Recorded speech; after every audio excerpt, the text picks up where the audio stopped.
So hello guys, this is Pawan Singh bringing you this video. It is my first video on the constitutions, parts and schedules of Indian constitution. Guys देखिए मेरा पहला video है तो आप लोग ज़रूर recommend कीजिएगा कि मैं इसे कैसे बेहतर और बना सकता हूँ फ्यूचर में और अपने चैनल को आगे बढ़ा सकता हूँ। और सजेशन वगैरह होंगे तो ज़रूर आप लोग बताइएगा कमेंट सेक्शन में। वैसे अगर आपको ये वीडियो पसंद आए तो कृपया लाइक बटन और शेयर जरूर करें। तो चलिए शुरू करते हैं हम। सबसे पहले तो जब हमारा कॉन्स्टिट्यूशन बना था तो आपको पता ही होगा कि इसको बनने में लगभग 3 साल के आसपास 2 साल 11 महीने और 18 दिन लग गए थे, जिसमें कि 389 मेंबर्स ने पार्ट लिया था कॉन्स्टिट्यूशन असेंबली में और 7 मेन मेंबर्स जिन्होंने कॉन्स्टिट्यूशन को ड्राफ्ट किया था, जिनके हेड थे B.R. अम्बेडकर साहब। मैंने इस कॉन्स्टिट्यूशन को बनाया। जब ये कॉन्स्टिट्यूशन बन रहा था स्टार्टिंग में तो उसमें कॉन्स्टिट्यूशन में 22 पार्ट्स थे। ये पार्ट्स इसलिए बनाया गया था कि हर एक पार्ट कुछ स्पेशल कैटेगरी को डिफाइन करता है, स्पेशल आर्टिकल्स को बताता है और डिफाइन करता है। तो एक एक करके हम सबसे पहले पार्ट्स को समझेंगे, उसके बाद आगे आने वाली वीडियो में हम आर्टिकल्स को भी डील करेंगे। मैंने कुछ ट्रिक बनाई हुई है जिससे कि आप जो पार्ट्स हैं उसको स्टडी कर सकते हैं कि हर एक पार्ट किससे डील करता है। जैसे कि आप देख ही रहे हैं, ऊपर में लिखा हुआ है कि you can fulfil dream for us using parents minds cooperation by helping ST area. इसका मतलब ये जो फर्स्ट लेटर आपको दिख रहा है इसमें वर्ड्स में, ये फर्स्ट लेटर आपको एज अ ट्रिक लेना है। मतलब जैसे पार्ट 1 में देख रहा हूँ यू जो डिफाइन कर रहा है वो डिफाइन कर रहा है यूटी को। सिमिलरली पार्ट 2 में दिख रहा हूँ कैन जो है उसका first letter C is defining the citizenship, like that. So उसी के अकॉर्डिंग आप लोग को इसको समझना है, नोट डाउन करना है, याद करना है। आप अपना और भी ट्रिक्स बना सकते हैं, जैसे कि मैंने कहीं देखा था कि you can fly directly from US using paramilitary troops, ऐसा करके। सो कॉपीराइट की इशू की वजह से कि और भी वीडियोस जो हैं इस पर बनी हुई है, इसलिए मैंने उसको डाला नहीं, मैंने अपना ही यूज़ किया। आप अपना दूसरा भी बना सकते हैं ट्रिक। तो स्टार्ट करते हैं मेन पार्ट से। जैसे कि मैंने बताया कि हर एक पार्ट एक कैटेगरी को डिफाइन करता है, एक स्पेशल पॉइंट्स को बताता है हमारे कॉन्स्टिट्यूशन के। तो सबसे पहला पार्ट जो दिख ही रहा है आपको कि यूटी को डिफाइन कर रहा है, इसमें सारे यूनियन टेरिटरी से रिलेटेड इश्यूज़ को यहाँ पे बताया गया है। ऐसे ही सेकेंड पार्ट जो है सिटीजनशिप, जो कि स्पेशली हमने कहाँ से लिया, किस कॉन्स्टिट्यूशन से लिया हुआ है, यूनाइटेड किंगडम से कॉन्स्टिट्यूशन से बोरो किया हुआ है। इसमें हम क्या बताएंगे कि सिंगल सिटीजनशिप होगी हर एक मेंबर्स की जो इंडिया में कंट्री में रह रहा है। You can not have a dual citizenship, like अगर आप बाहर अमेरिका या किसी देश में रह रहे हैं तो आपको 2 सिटीजनशिप अलाउड नहीं होंगी। आप सिर्फ एक सिंगल सिटीजनशिप अगर आप यहाँ रह रहे हैं तो यहाँ पे रहेगी, एक वैलिड नहीं रहेगी। थर्ड पार्ट दिख रहा है वो फुलफिल, जो हमारा ट्रिक है उसके हिसाब से first word F is defining the fundamental rights. And as you can see fundamental rights कहाँ से हमने लिया है, we have borrowed from the US United States. Part 4 is D for directive principles. Directive principle ये बहुत important है। इससे पहले जब हमने फंडामेंटल राइट्स देखा, इसमें क्या होता है कि फंडामेंटल राइट्स में जो है आपकी कोई भी राइट का अगर हनन होता है तो आप डायरेक्टली सुप्रीम कोर्ट जा सकते हैं और वहाँ पे जाकर के अपनी पिटीशन दायर करके आप जो भी रिलेटेड इशू उससे फाइट करके आप अपनी बातों को रख सकते हैं। बट जो फोर्थ पार्ट है directive principle, this is not a kind of a fundamental right, जिसको कि अगर आपका ये डायरेक्टिव प्रिंसिपल फुलफिल नहीं होता है तो आप डायरेक्ट सुप्रीम कोर्ट नहीं जा सकते। It's just like directive principle ये बताता है कि क्या स्टेट की पॉलिसीज रहनी चाहिए, क्या स्टेट को करना चाहिए ताकि betterment of their peoples who are living in that state, like that. आप डायरेक्टिव प्रिंसिपल की आर्टिकल्स को लेकर, डायरेक्टिव प्रिंसिपल के मुद्दों को लेकर के या डायरेक्टिव प्रिंसिपल का हनन होते हुए आप डायरेक्टली सुप्रीम कोर्ट नहीं जा सकते। आप दिस इज काइंड ऑफ आपको बहुत क्या ज़रूरत है लाइफ में वो बस बताता है डायरेक्टिव प्रिंसिपल। स्टेट क्या फुलफिल करना चाहिए, अगर एक आइडियल स्टेट बनना है तो वो बताता है directive principle, nothing else. Fourth देखिए, अब पार्ट 4 के बाद पार्ट 4A आ रहा है। अब ये पार्ट 4A जो लिया गया है ये पहले कॉन्स्टिट्यूशन में नहीं था, इसको लाया गया 42nd अमेंडमेंट में, दैट इज 1976 में। क्यों लाया गया, ये इसलिए लाया गया कि इनिशियली जब ये हमारा कॉन्स्टिट्यूशन बना गया था तो उस समय फंडामेंटल राइट जैसे आपको पता है कि फंडामेंटल ड्यूटीज़ नहीं थे, बाद में ऐड किया गया, जो कि बताते हैं क्या हम लोग को एज सिटीजनशिप हम लोग को हमारी कंट्री में रहते हुए करना चाहिए, जो हमारे कंट्री के लिए बेटरमेंट और हमारे लिए भी। तो इसको फॉलो किया गया रशिया से। और जैसे कि मैंने बताया कि 42nd अमेंडमेंट में आया है 1976 में। ये जो 42nd अमेंडमेंट की बात कर रहा हूँ ये बहुत इंपॉर्टेंट अमेंडमेंट है in the point of view of exams, so इसको ध्यान रखिएगा। आगे आने वाले समय में मैं इसके ऊपर भी वीडियो लाऊंगा। सो fundamental duties basically 10 fundamental duties है, और लेकिन बता दूं एक और fundamental duties 11th fundamental duty add किया गया 1986 में, जो कि एजुकेशन से रिलेटेड है, ठीक है, जो कि आई थिंक 6th अमेंडमेंट था। फिर आगे आते हैं 5th part, that is union. Union से नाम से समझ में रहा है, सेंट्रल लेवल की बातें यहाँ पे डील करेंगी। मतलब जैसे कि appointment of president, appointment vice president, PM, like this, all जितने भी मिनिस्टर्स होते हैं उनका अपॉइंटमेंट वगैरह, क्या पार्लियामेंट के टर्म्स होने चाहिए, कितने समय तक पार्लियामेंट चलेगा, कैसे डिसॉल्व कर हो सकते हैं पार्लियामेंट्स वगैरह, प्रेसिडेंट क्या इमरजेंसी बैठक बुला सकते हैं नहीं बुला सकते हैं, तो वो सारी चीज़ें जो हैं इस पार्ट में डील किया जाएगा, पार्ट नंबर 5 में, that is union. Part 6 then states. States में आप स्टेट्स की जितनी पॉलिसीज़ रहेंगी, स्टेट्स के जितने भी गवर्नर वगैरह, चीफ मिनिस्टर्स वगैरह, state legislative assemblies, state legislative council जो भी रहेंगी उनको हम यहाँ पे देखेंगे, उनके अपॉइंटमेंट वगैरह को यहाँ पे डील किया जाएगा। आगे आते हैं देन फिर स्टेट के पास देखिए पार्ट 6 के बाद पार्ट 7 को नहीं डाला गया, बिकॉज ये जो पार्ट 7 इसको रिमूव कर दिया गया, ये इसलिए रिमूव कर दिया गया क्योंकि 1956 में अमेंडमेंट हुआ जो कि कुछ इस प्रकार था कि पार्ट्स पहले स्टेट्स को A B C D categories में डिवाइड किया हुआ था, तो उसको रिमूव करके कि कैटेगरी वाइज स्टेट्स को ना डिफाइन करके बता करके हमने इस पार्ट को हटा दिया, और स्टेट फिर प्रॉपरली जब रीडिज़ाइन हुआ, रीलोकेट हुआ, हर एक चीज़ को प्रॉपर एडमिनिस्ट्रेशन हुआ, स्टेट को सभी स्टेट्स को बांट दिया गया एक करके, तो कैसे उसका ऑर्गेनाइजेशन, कैसे उसका एडमिनिस्ट्रेशन होगा उसके इसके अंदर डील किया गया था, तो वो कैटेगरी को हटा दिया गया, इसलिए बेसिकली ये पार्ट को रिमूव कर दिया, पार्ट नंबर 7, जो कि बेसिकली कैटेगरीज को डिफाइन कर रहा था, लाइक बताया ना अभी मैंने ए बी सी डी करके, तो उसको रिमूव कर दिया गया, इसलिए पार्ट 7 आपको यहाँ पे नहीं दिखेगा। देन फिर आते हैं part number 8। Part number 8 using जो वर्ड है ट्रिक का, उसमें you that is union territory. अब यूनियन टेरिटरी हमको पता ही है हमारी कितनी यूनियन टेरिटरीज नहीं, अभी 2 यूनियन टेरिटरीज बनी है, कश्मीर एंड लद्दाख, और 2 union territory Daman Diu and Dadra Nagar Haveli मर्ज भी हुई है, तो अकॉर्डिंग टू 8 यूनियन टेरिटरीज हमारे पास करंटली है। तो यूनियन टेरिटरी रिलेटेड इश्यूज़ को यहाँ पे पार्ट नंबर 8 में डील किया जाएगा। Then part number 9 that's panchayat, ये बहुत इंपॉर्टेंट है, panchayat point of exam point से भी, इसके आर्टिकल्स भी हम देखेंगे आगे आने समय में, बहुत इंपॉर्टेंट है। पंचायत से रिलेटेड ग्राउंड लेवल पे, विलेज लेवल पे हम यहाँ पे इसमें बातें करते हैं पंचायत से।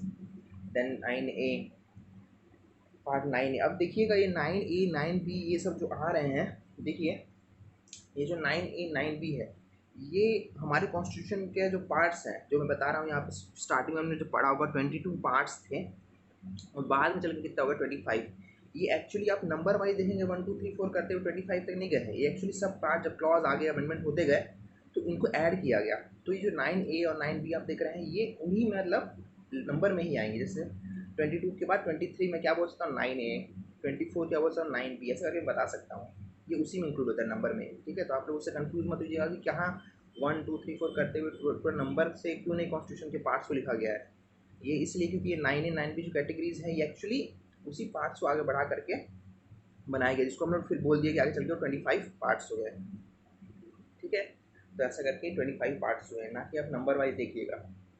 तो 9A पार्ट में आप दिख ही रहा है कि म्यूनसिपैलिटीज़, म्यूनसिपल कॉर्पोरेशन जो वर्क करती हैं वो कैसे काम करेगी उसको देखा गया है। फिर नीचे दिख रहा है 9B cooperative societies, cooperative society, cooperative समझ रहे हैं आप, जो डिस्ट्रीब्यूशन होता है पीडीएस सिस्टम्स वगैरह वगैरह का, वो इसके अंदर आता है। फिर देन फिर part 10 schedule and tribal areas को डील करता है।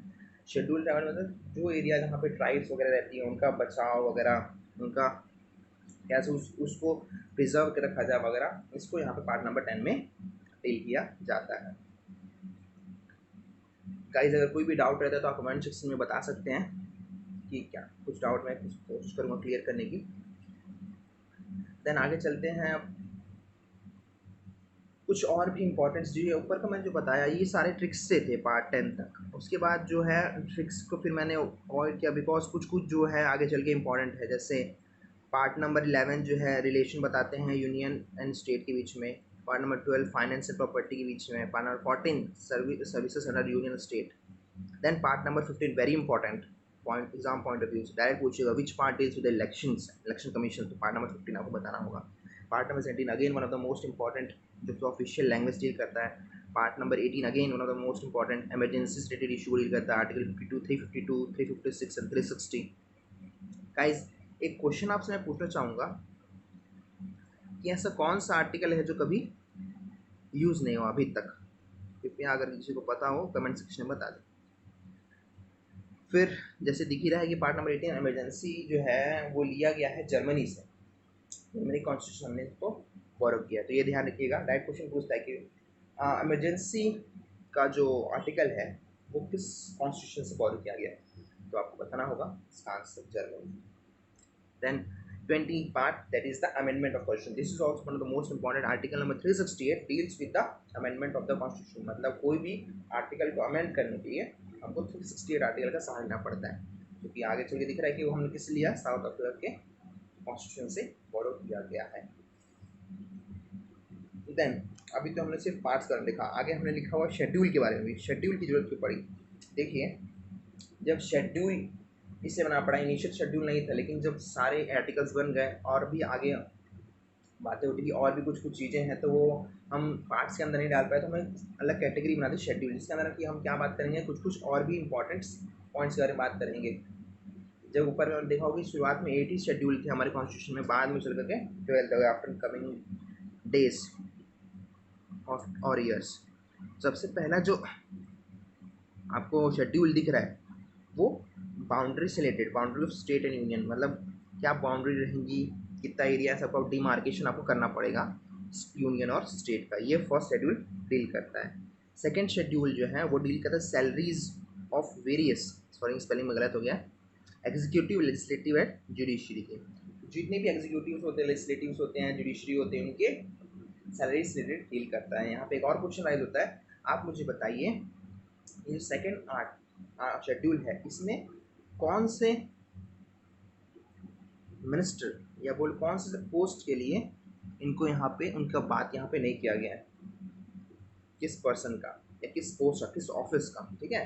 सेकेंड शेड्यूल में बताइएगा आप लोग किसकी सैलरी के बारे में बात नहीं किया गया है, ठीक है। देन फिर थर्ड आते हैं ओथ रिलेटेड, जो प्रेसिडेंट, पीएम एंड ऑल जितने भी सारे legislative members and executives oath लेते हैं वो उनके बारे में यहाँ बात किया गया, ठीक है। फोर्थ बात करते हैं allocation of seats in Rajya Sabha, Rajya Sabha की सीट्स कैसे डिफाइन करेंगे according to states and UTs, उसके हिसाब से सीट्स जो हैं उनको एलोकेट किया जाएगा राज्यसभा में।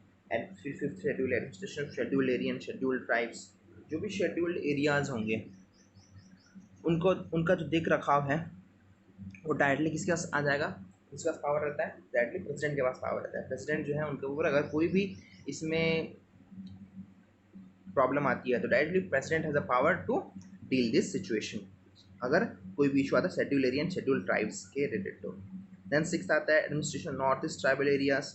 अब ये क्यों आया, बिकॉज देखिए हमको नॉर्थ ईस्ट के जितने एरिया है जैसे लाइक सारे तो नहीं बट आसाम, त्रिपुरा, मेघालय, मिजोरम, ये जो है ट्राइबल एरियाज में आते हैं, ठीक है। इनको प्रिजर्व करना, इनकी जो कल्चर है, इनके जो कल्चर है, उनको सबको बचा के रखने के लिए हमको ये शेड्यूल के अंदर में डील किया गया है, उसकी administration of north eastern tribal areas, ठीक है,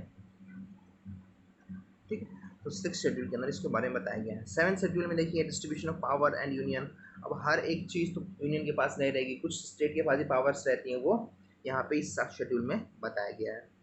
और शेड्यूल नंबर 7, इसी शेड्यूल के अंदर बात किया गया है union list, concurrent list and state list का। यूनियन लिस्ट नाम समझ में आ रहा है, सेंटर के पास जितनी भी पावर्स रहती हैं उसके अंदर इसके अंदर बताई जाएगी, स्टेट के अंदर जो भी पावर्स रहती है उसके अंदर बताया जाएगा, कॉन्करेंट मतलब दोनों के पास पावर रहेंगी इसके अंदर, ठीक है। फिर एट्थ आता है, very important point of view से। एट्थ है एग्जाम पॉइंट ऑफ व्यू बहुत इंपॉर्टेंट, ध्यान रखिएगा।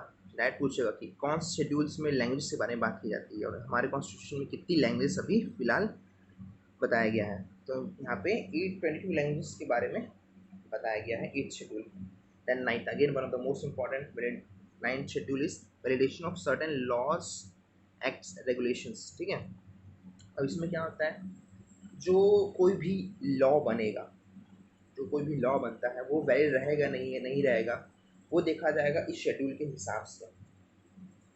कोई भी रूल जो है वो लॉ कहलाएगा नहीं कहलाएगा, वो इसके हिसाब से देखा जाएगा। ठीक, 9th शेड्यूल के हिसाब से। तो 10th आता है anti defection law. Anti defection law याद रखिएगा, जो 8th 9th मैंने बताया है, validation certain rules, acts and regulation, ये बाद में आया। पहले कॉन्स्टिट्यूशन सिर्फ 8 ही पार्ट थे, जैसे शुरुआत में लिखा है मैंने, सॉरी पार्ट से बोल रहा हूँ, शेड्यूल थे। बाद चल के वो 12 हुए। तो 8 शेड्यूल जब थे इनिशियली, हमारा जब कॉन्स्टिट्यूशन बना था, उसके बाद जैसे ही 1951 की बात है, सर्टन केसेस हुए जो कि हमारे सुप्रीम कोर्ट के सामने आए, जो कि डायरेक्टली डील करते थे, इशू आता था जिसमें फंडामेंटल राइट से, जो आर्टिकल नंबर 13 है उसको पॉइंट आउट कर रहे थे। इसलिए फिर 1951 में अमेंडमेंट हुआ और फिर 9th शेड्यूल को फिर लाया गया। ठीक, फिर 10th schedule, that is anti defection law. दल बदली कानून है ये, जो कि अगर कोई पार्टी से एक मेंबर उठ के दूसरी पार्टी में जा सकता है तो उस पर कानून कार्रवाई हो सकती है। तो ये लाया गया 1985 में, और जिसको 52nd कॉन्स्टिट्यूशनल अमेंडमेंट में लाया गया। ठीक है, और बाद में और भी सुधार किया गया 91st अमेंडमेंट 2003 में। देन 11th बहुत इंपॉर्टेंट पॉइंट ऑफ व्यू से, 11th शेड्यूल पंचायत, जो कि आया था आपका 73rd अमेंडमेंट में 1992 में। And 12th that is municipalities, जो कि 1993 में 74th अमेंडमेंट में आया था। तो इसकी भी आप लोग ट्रिक्स बना सकते हैं, शेड्यूल्स की भी, पर मुझे उतना ज़्यादा लगा नहीं इंपॉर्टेंट ट्रिक्स बनाना, क्योंकि ऐसे ही याद जाता है तो मैंने इसको बनाया नहीं। अदरवाइज़ अगर बोलेंगे तो इसका भी शॉर्ट ट्रिक्स मैं दे सकता हूँ। तो कमेंट सेक्शन में बताइएगा आप क्या और भी करने की ज़रूरत है। फिलहाल जो मेरे पास लिमिटेड रिसोर्सेज थे, मैंने उसी के हिसाब से वीडियो को बनाया है। आप बेसिकली काम कीजिएगा, मैं भी एग्ज़ाम की प्रिपेयर कर रहा हूँ, आप लोग के जैसा ही एक स्टूडेंट हूँ। तो बेसिकली आप काम कीजिएगा, मुझसे ज़्यादा कई लोगों को पता भी होगा, तो वो मत लीजिएगा कि मैंने जो भी आप बताइएगा, सजेस्ट कीजिएगा मुझसे कि बेहतर मैं और कैसे कर सकता हूँ। नोट जरूर कीजिएगा, पेंसिल और पेन लेकर के नोटबुक में सारे पॉइंट्स को नोट कीजिएगा, जो मैंने लिखे हुए हैं, जो मैंने बताए हैं। और जब भी कोई नई चीज़ मिलती है ज़रूर आप उसको कोशिश कीजिए कि नोट कीजिए, क्योंकि इंसान देख के बहुत ज़्यादा याद नहीं कर रख सकता। ठीक है, तो बार बार एक बार हर 10 दिन 15 दिन जब भी आपको समय मिले उसको रिवाइज करते रहिए कीजिए। ठीक है, thank you for watching this video. आशा करता हूँ आपको पसंद आया होगा, और जो भी आपको इशू होंगे ज़रूर बताइए कमेंट सेक्शन में। ये मेरा पहला वीडियो था, तो बताइएगा ज़रूर कैसे लगा आपको, ताकि मैं और बेहतर कर सकूँ। धन्यवाद।